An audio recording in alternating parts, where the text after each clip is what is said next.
যে ভারতে আমাদের অনেক লোক চিকিৎসার জন্য যায়, চিকিৎসাও হয়, আবার ঘুরে দাঁড়ানোও যায়। আমরা তো বাংলাদেশে এমন কিছু দেখিনি যে এখানে সংখ্যালঘুদের উপর আক্রমণ হচ্ছে, নিপীড়ন হচ্ছে, কিন্তু একটা ন্যারেটিভ, একটা বয়ান ভারতের বিভিন্ন মিডিয়া আউটলেট থেকে এটা প্রচার করা হচ্ছে বাংলাদেশে নাকি সংখ্যালঘুদের উপর নিপীড়ন। হঠাৎ ইসকন নামে একটি সংগঠন দেখলাম যে চারিদিকে মাথা চাড়া দিয়ে, ঘটনা কি? তারা যদি ধর্মীয় সংগঠন হয়, তারা যদি কোনো দাবি করে, সে দাবি করতেই পারে। আমরা যখন গণতন্ত্রের পথে হাঁটছি তখন দাবি করতেই পারে, কিন্তু এইরকম হিংসাত্মক সংঘাতমূলক একটি পরিস্থিতি তৈরি করছে আর ভারত থেকে এ বিষয়ে প্রচার করা হচ্ছে যে বাংলাদেশে নিপীড়ন হচ্ছে।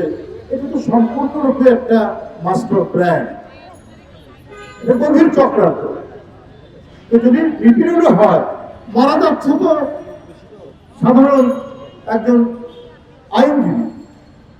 আমরা দেখলাম যে ইসকনের আঘাতে একেবারে দেহ ছিন্ন ভিন্ন হয়ে গেছে, সেটা হলো অ্যাডভোকেট সাইফুল ইসলাম। তাহলে ভারতের মিডিয়া আউটলেট গুলো যে প্রচার করছে, যে অপতথ্য দিচ্ছে, যে অপপ্রচার করছে, এটা মিথ্যা।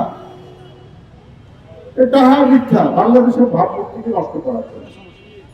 কারণ শেখ হাসিনা পালিয়ে যাওয়ার পর থেকেই তাদের মনে খুব কষ্ট, তারা খুব বেদনা বোধ করছে। পৃথিবীর কোন দেশ এই অভিযোগ কিন্তু ধরেনি বাংলাদেশের বিরুদ্ধে, একমাত্র দেশ তারা এই অভিযোগ করছে। কেবলমাত্র ভারত থেকেই নিপীড়ন হচ্ছে, নির্যাতন হচ্ছে, ইত্যাদি ইত্যাদি কথাবার্তা বলা হচ্ছে। এটা মূল উদ্দেশ্যটাই হচ্ছে শেখ হাসিনার পতনের পর তারা কেন জানি একটু নিজেদেরকে সামাল দিতে পারছে, তারা এটা ভুলতে পারছে। এই ভুলতে না পেরে তারা গভীর অপপ্রচার এবং চক্রান্ত নেমেছে। তারা বলেছেন বাংলাদেশিদেরকে আর ভিসা না দিতে, ভিসা ইতিমধ্যে বন্ধের প্রক্রিয়া শুরু হয়েছে। তাতে আমাদের কি ক্ষতি হয়েছে? ক্ষতি তো হচ্ছে আপনাদের নিউ মার্কেট বন্ধ আমরা দেখতে পাচ্ছি, আপনাদের ডিপার্টমেন্টাল স্টোর গুলো বন্ধ, আপনাদের হাসপাতালগুলো রোগী শূন্য, হোটেলগুলো লোক নেই। আর আমরা বরং একদিক থেকে ভালোই হয়েছে, আমাদের বৈদেশিক মুদ্রা আর বাইরে চলে যাচ্ছে না, বিলিয়ন বিলিয়ন ডলার টাকা পাচার হতো, সেই টাকা পাচার হচ্ছে না। এবং আপনার যে আদা, রসুন, পেঁয়াজ যেটা ভারত থেকে আমদানি করা হতো, এখন জনগণের মধ্যে ইম্পোর্ট সাবস্টিটিউট একটা উদ্যম শুরু হবে মানুষের মধ্যে।